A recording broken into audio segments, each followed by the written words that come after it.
خاوتي خواتاتي اهلا وسهلا بكم يا جماعه الخير وصحه فطوركم. J'ai eu du mal à commencer. Bon, on se sent mieux quand même. Maintenant, on se sent mieux que maintenant quand même après le ftour. صحه فطوركم. J'espère que vous avez bien mangé. Je pense que vous êtes nombreuses et nombreux à penser comme moi, celles et ceux qui ne peuvent pas se permettre un repas équilibré, un repas complet. Vous savez, le mois du Ramadan, c'est le mois où nous avons envie de se faire plaisir, où nous avons envie de goûter à toutes les saveurs de notre cuisine algérienne aussi ancestrale, l'une des plus belles et plus magistrales cuisines dans le monde. Nous avons tous envie de se faire, de manger certains mets, certains plats, certaines nourritures qui sont malheureusement à cause de l'inflation et de la cherté de la vie en Algérie devenue un luxe inaccessible pour des millions de ménages.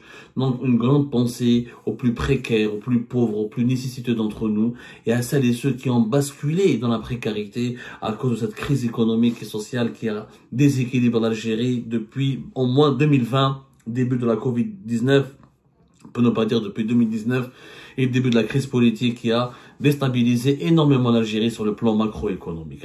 Comme tout à l'heure, je voulais compléter dans cette émission ce que nous avions fait des révélations tout à l'heure, le 12 mars 2024. Vous avez été encore une fois, et merci beaucoup pour votre fidélité, très nombreuses et nombreux à suivre nos révélations sur cette affaire, sur ce scandale d'Algérie Télécom en Espagne. Un scandale qui a été passé sous silence, totalement étouffé. Alors le 26 février 2024, à la surprise générale, une chambre d'instruction qui relève du pôle pénal national spécialisé dans la lutte contre les infractions économiques et financières relevant du tribunal de Sidi Mohamed à Alger, a placé en détention provisoire l'ancien PDG d'Algérie Télécom de mars 2018 à septembre 2020 du groupe Algérie Télécom, Ahmed Chaudar, qui était l'ex-directeur général de Mobilis de 2016 à 2018, qui était depuis 2015 à 2020 l'un des cerveaux, l'un des décideurs les plus importants du secteur des télécommunications. On avait raconté que M. Ahmed Chaudar, qui avait été innocenté dans le plus grand scandale qui a ébranlé le secteur de télécom en 2019, celui de juste après la chute en janvier 2020 de Houda Ferhoun, la fameuse jeune ministre algérienne des télécommunications de l'époque de Bouteflika, qui a été condamnée 3 ans de prison ferme, qui ont été confirmés par la cour d'Alger en février 2022, dans l'affaire de Huawei ou ZTE. Lui, il a été acquitté. Donc je parle d'Ahmed Chaudar avec Brian Sid Ahmed, qui était le président de la commission de négociation du groupe Algérie Télécom. On pensait qu'Ahmed Chaudar allait échapper, c'est bon qu'il a été blanchi, qu'il a été totalement, voilà, il a été limogé, écarté, comme il fait partie de ces nombreux cadres qui ont construit le régime Bouteflika. On a préféré le mettre à l'écart, à défaut de l'emprisonner, à défaut de lui trouver un dossier qui pourrait le justifier son placement en détention. Et bah, du jour au lendemain, dans la plus grande discrétion, s'il n'y avait pas les enquêtes d'Algérie Part, personne n'aurait entendu parler de ce scandale d'Algérie Télécom en Espagne.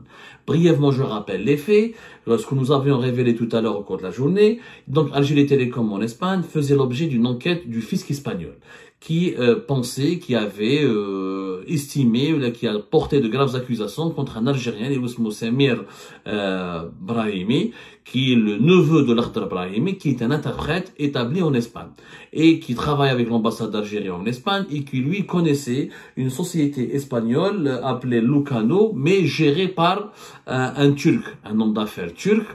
On avait donné son nom tout à l'heure. Oustaz, c'est ce mot, Hilal, on a donné tout à l'heure son nom, c'est un nom turc, désolé, pour ma prononciation. L'homme d'affaires turc, il avait conclu un deal important ou intéressant avec, comment s'appelle, Algérie Télécom Europe, à la base comme les Algérie Télécom, l'une des rares sociétés algériennes après son attaque à avoir créé une filiale en 2016 en Espagne pour justement gérer le fameux et réaliser le fameux projet Orval, le câble sous-marin de fibre optique qui relie Valence à Oran et Valence à Alger pour fournir de la bande passante et pour une meilleure qualité, une meilleure capacité de transmission des données qui pourrait donc permettre à l'Algérie d'avoir un meilleur débit Internet. Et aujourd'hui, ce câble représente 70% du débit Internet, de la bande passante de l'Internet utilisée en Algérie. Alors, le Turc Hada, qui a fait l'objet, lui et sa femme, voilà, Oustaz, Nihal Oustaz. Alors, Nihal Oustaz, il est turc. Établi en Espagne, il avait une société, Locano, et qui a fait des travaux de réalisation de la station, on appelle ça la station d'atterrissement, c'est une station de câble fibre optique à Valence. pour le compte d'Algérie Télécom Espagne. Ensuite, quand il a fait l'objet d'un contrôle fiscal, il a déclaré faillite et les impôts, l'agence fiscale espagnole, les services du fisc espagnol lui ont réclamé de payer une amende de 240 000 euros. 240 000 euros. Lui, il voulait pas la payer, il s'est déclaré en faillite. Homa, ils ont soupçonné, le fisc espagnol a accusé ensuite son ami algérien Samir Brahimi d'être le véritable propriétaire de la société Lucano et que lui, le Turc, n'aurait été qu'un prête-nom. Ensuite, d'après nos investigations, le Turc Hada Oustaz Nihal se dispute avec son ami algérien Samir Brahimi, l'interprète, avec lequel il avait fait affaire en 2012 dans le cadre d'un business, d'une affaire, d'une entreprise de commercialisation des viandes en Espagne. 2020, il se dispute. Samir Brahimi, Hada Nihal Oustaz, quand il a été serré, comme il a été serré et placé sous enquête par le fisc espagnol, c'est lui qui a révélé que le Menachatini, c'est pas mon argent, c'est l'argent de l'Algérien Samir Brahimi, c'est lui qui m'a emmené vers Algérie Télécom Espagne pour leur réaliser un marché, et nous avons fait exprès de sous-déclarer ce marché pour frauder. En clair, les autorités espagnoles ensuite l'ont accusé de fraude fiscale, ils ont accusé aussi Samir Brahimi, l'Algérien, de fraude fiscale, et ils ont demandé ensuite à Algérie Télécom Espagne de rendre des comptes, et ils l'ont même accusé de complicité. Pour le moment, c'est une affaire, un litige fiscal, d'une fraude fiscale qui implique une personnalité morale qui est Algérie Télécom Espagne et Samir Brahimi ou le Turc Nihal Oustaz. Bon, c'est une affaire qui est en Espagne. Le plus étonnant, c'est que l'Algérie, les autorités espagnoles ont demandé aux autorités algériennes, dans le cadre d'une coopération judiciaire, un signalement pour leur communiquer des informations sur le patrimoine ou l'argent de Samir Brahimi, pour des explications sur les pratiques financières d'Algérie Télécom. Les juges algériens, le pôle financier, donc le pôle de lutte contre les infractions financières, le pôle pénal de lutte contre les infractions financières et économiques du tribunal de Sidi Mohamed, au lieu normalement, dans un pays normal, des juges, quand ils sont saisis par des juges étrangers, ils doivent ouvrir une information judiciaire, faire des auditions et démêler le vrai et du faux. Les juges algériens n'ont rien fait, n'ont même pas fait d'enquête. Ils ont convoqué Ahmed Choudar parce qu'il était PDG d'Algérie Télécom à l'époque.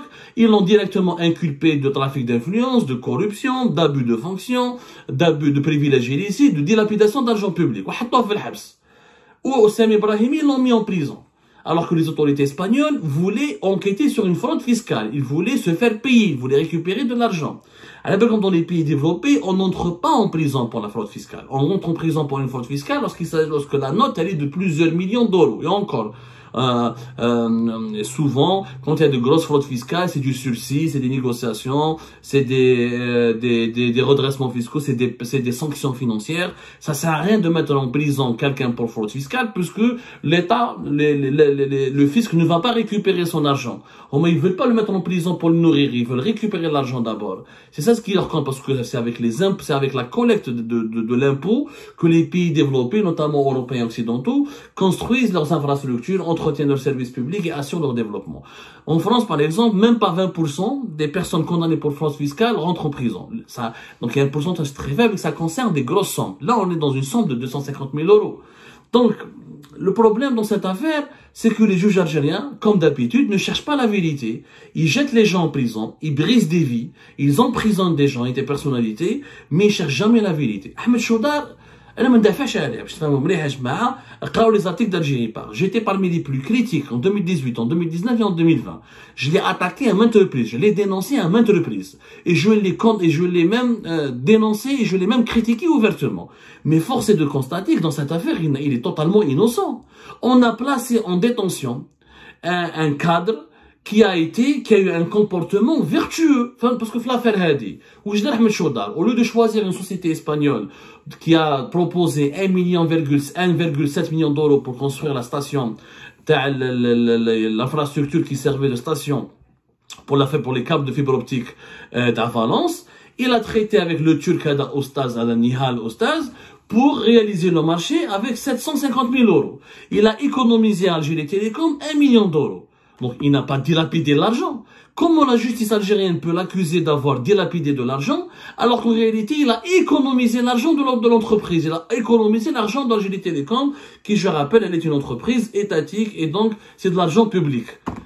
Choudar ou Shtekhlou, le Turc, le gérant turc de la société espagnole Locano, a fait ou est coupable de fraude fiscale. Algérie Télécom Espagne n'est pas coupable.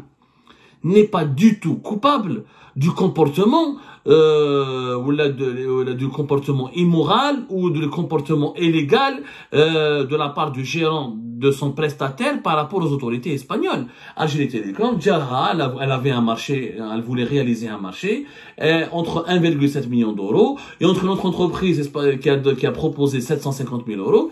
Elle a choisi automatiquement l'entreprise la moins disante, celle qui lui propose de réaliser le marché avec le moins de dépenses possible. Donc Ahmed Choudar, dans ces conditions, si on applique la logique managériale et économique, il devrait être remercié, il devrait être encouragé, il devrait être félicité, puisqu'il a économisé l'argent de Algérie Télécom. Mais ça marche. Il faut surfacturer le marché, pêche des commissions, où là tu surfactures un peu, la valeur du marché, juste d'un peu pour prendre des commissions et des rétrocommissions. C'est toi quand tu fais le choix d'une entreprise qui te permet d'économiser 1 million d'euros. C'est pas dans une logique de vol ou de dilapidation. Là, tu es dans une logique de bon management. Donc, je ne comprends pas pourquoi les juges algériens, ils ont mis Ahmed Choudar en prison. En réalité, ils l'ont mis en prison parce que parce qu'Ahmed Choudar était dans le viseur de certains hauts responsables du régime algérien, de régime Tebboune, qui l'appréciaient pas parce que lui faisait partie des cadres dirigeants du régime de Bouteflika. Donc, ça boulot qalb, qui me ils ont trouvé le prétexte, la bonne opportunité pour l'emprisonner et l'inculper. Sans aucun motif valable, parce que Ahmed Choudar n'est pas responsable de la fraude fiscale de la société espagnole avec laquelle Algérie Télécom Espagne a travaillé, n'est pas responsable du comportement et des problèmes fiscaux de Samir Brahimi en Espagne, il est responsable de rien. Lui, il est responsable du projet du câble sous-marin, il a été réalisé, il a économisé 1 million d'euros, pas plus. Normalement, l'Algérie le protège, le félicite, mais au lieu de cela, elle le met en prison. Ça s'est jamais vu. L'Algérie, c'est le seul pays au monde. C'est pour ça qu'il y a avant-hier, quand Ahmed Ghazali, que l'Algérie, contrairement à l'époque de Moumedienne, qui protégeait les cadres, qui protégeait les cadres dirigeants, les technocrates, l'Algérie d'aujourd'hui, les condamne à la prison, les humilie, les méprise. Et quand ces cadres, ces compétences fuient le pays, ne veulent plus travailler avec l'État, on se demande pourquoi. Voilà pourquoi. Une enquête sur fraude fiscale, où je décris la dilapidation de l'argent public, le vol et la corruption avec la fraude fiscale. Une fraude fiscale commise en Espagne par une société espagnole qui n'a aucun lien, aucune filiation avec Algérie Télécom et aucune filiation avec l'État algérien. Pourquoi c'est le PDG d'Algérie Télécom qui doit aller en prison? Alors que, encore une fois, le fisc espagnol a demandé des explications, des éclaircissements et des informations pour approfondir son enquête. Parce que les Espagnols veulent récupérer les 240 000. L'amende, ils veulent se faire payer les 200 000. C'est des impôts qui n'ont été non payés. En clair, le Turc qui a travaillé avec Algérie Télécom n'a pas payé ses impôts. Il a voulu échapper aux impôts. Il n'a pas voulu verser les impôts à l'État espagnol. Il s'est soustrait, il a trouvé des mécanismes pour ne pas déclarer ses véritables bénéfices ou de le redressement fiscal. Donc, et le redressement fiscal en France ou là dans un pays européen, et cette entreprise parce qu'elle a travaillé avec une entreprise algérienne, la justice algérienne va traquer le patron de cette entreprise algérienne qui a collaboré avec cette entreprise étrangère qui est sous enquête fiscale, il va mettre en prison le patron de l'entreprise algérienne, ça sera un massacre. On va mettre en prison énormément de patrons et énormément de chefs d'entreprise en Algérie. C'est tout simplement des comportements criminels. Maintenant, Samir Brahimi, il est sous enquête en Espagne. Il a dit aux autorités espagnoles que moi je n'ai plus aucun lien avec Oustaz Nihal Oustaz, que je savais pas qu'il était un délinquant on appelle ça un délinquant au col blanc, un délinquant financier ou économique, qu'il savait pas, qu'il regrette et qu'il avait traité une fois, un délinquant au col blanc, pour faire. C'est une expression pour parler des crimes financiers, des hommes d'affaires, etc. Un délinquant, le crime en col blanc, voilà. Le crime en col blanc. C'est un délinquant en col blanc, il savait pas, il a rompu toute relation avec lui. Mais c'est une affaire qui devrait être traitée en Espagne. En plus, cette affaire, elle a des enjeux politiques. Comment se fait-il que le fisc espagnol s'est acharné ensuite sur Algérie Télécom Espagne? Il a voulu l'accuser à tout prix, Belli, elle est complice dans la fraude fiscale de la société Locano qui est dirigée par un Turc et par un Turc qui est l'ami juste de Samir Brahimi, le neveu de l'Akhdar Brahimi. Donc le fisc espagnol s'est beaucoup acharné. Je rappelle encore une fois que le Turc Ostaz Brahim, Nihal plutôt, Nihal Ostaz, Nihed, des fois ça s'écrit Nihed, des fois ils l'écrivent Nihal. En tout cas, Nihed ou la Nihal Oustaz n'a aucune relation avec l'État algérien. C'est lui, il est responsable pénalement et moralement, il est le seul responsable de son comportement. Ou je t'appelle Algérie Télécom. En quoi Algérie Télécom a contribué à sa fraude fiscale? C'est pas crédible. Et les autorités, on a l'impression dans cette affaire que les autorités espagnoles, comme ils avaient un problème avec l'État algérien, avec l'Algérie à cause d'une grosse crise politique et diplomatique depuis le printemps 2022, jusqu'à aujourd'hui encore. L'affaire, elle a éclaté en mars 2023. On a l'impression que les Espagnols, les autorités, le fisc espagnol voulaient absolument affaiblir Algérie Télécom, voulaient absolument impliquer Algérie Télécom et donner une dimension, une coloration politique à cette affaire parce que l'État espagnol a des problèmes ou a des divergences avec l'État algérien. Et les juges algériens, au lieu d'avoir cette lecture, au lieu de faire une véritable enquête, au lieu de travailler, au lieu de convoquer Samir Brahimi et de l'auditionner, au lieu de répondre aux Espagnols que c'est une affaire qui s'est déroulée en Espagne, qu'on ne peut collaborer avec vous qu'en vous communiquant des informations sur le patrimoine de Samir Brahimi. Est-ce que Samir Brahimi a transféré de l'argent depuis l'Espagne vers l'Algérie? Est-ce qu'il s'est enrichi? Est-ce que réellement il a ramené beaucoup d'argent? Belek. Mais Ahmed Choudar, pourquoi mettre en prison et condamner, pourquoi placer en détention un ancien PDG de l'entreprise étatique qui, dans cette affaire, il est coupable de quoi? Il est juste coupable d'avoir fait économiser à son entreprise 1 million d'euros. Encore une fois, c'est un comportement vertueux, ça veut dire que c'est un bon manager. Ça veut pas dire que c'est un mauvais manager, ça veut dire que justement, ça veut dire qu'il n'est pas un voleur. Maintenant, la sous-déclaration. La sous-déclaration, c'est un mécanisme fiscal et financier très compliqué. Et il faut qu'il soit prouvé qu'il y a eu une sous-déclaration. Pourquoi il y a une sous-déclaration? Pourquoi il y a une sous-déclaration? Est-ce qu'il y a vraiment... La sous-déclaration, c'est quoi? C'est quand un opérateur économique, ou là,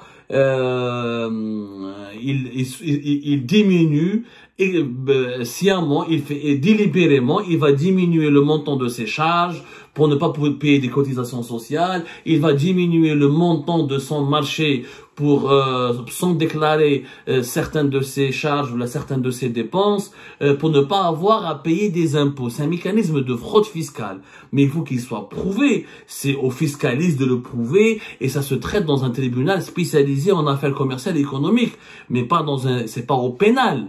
Le pénal, il dit même bad. Le pénal, quand on prouve d'abord l'infraction sur le plan fiscal, économique et commercial, ensuite on peut aller vers le pénal. En Algérie, on est directement parti vers le pénal pour un crime de fraude fiscale qui est suspecté, qui n'a pas été encore prouvé sur le territoire espagnol.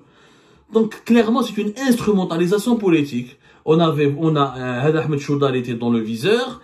Encore une fois, je ne suis pas l'un de ses amis ni l'un de ses partisans. Je ne peux pas accepter la hogra et l'injustice. Terminer un ancien PDG, encore un cadre de l'État, parce que PDG d'Algérie Télécom, ou de Sonatrach, ou d'un grand d'Air Algérie, ou d'un important groupe public, ça reste quand même, il a le rang pratiquement de ministre. Rejeter encore une fois un cadre de l'État en prison, avec autant de mépris, avec autant de facilité, en l'humiliant de la sorte pour une affaire qui n'a ni queue ni tête, et dans laquelle il n'a joué, lui, aucun rapport.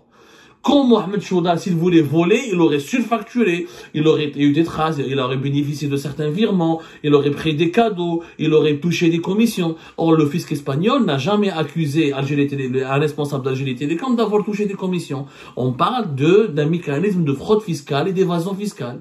C'est tout. Et c'est une enquête qui aurait dû rester uniquement sur le plan économique et fiscal. Mais au lieu de cela, en Algérie, encore une fois, cette affaire d'Algérie Télécom, ce scandale d'Algérie Télécom en Espagne, en réalité, il dévoile le comportement extrêmement immoral des juges algériens qui ne cherchent pas la vérité, qui emprisonnent à tort et à travers des cadres dirigeants et des cadres compétents qui ont servi l'État, qui brisent leur vie et leur famille et qui ne recherchent pas la vérité. La prison d'abord, la vérité, on l'oublie, ça n'intéresse personne et ça c'est vraiment grave, extrêmement préoccupant dans l'Algérie d'aujourd'hui.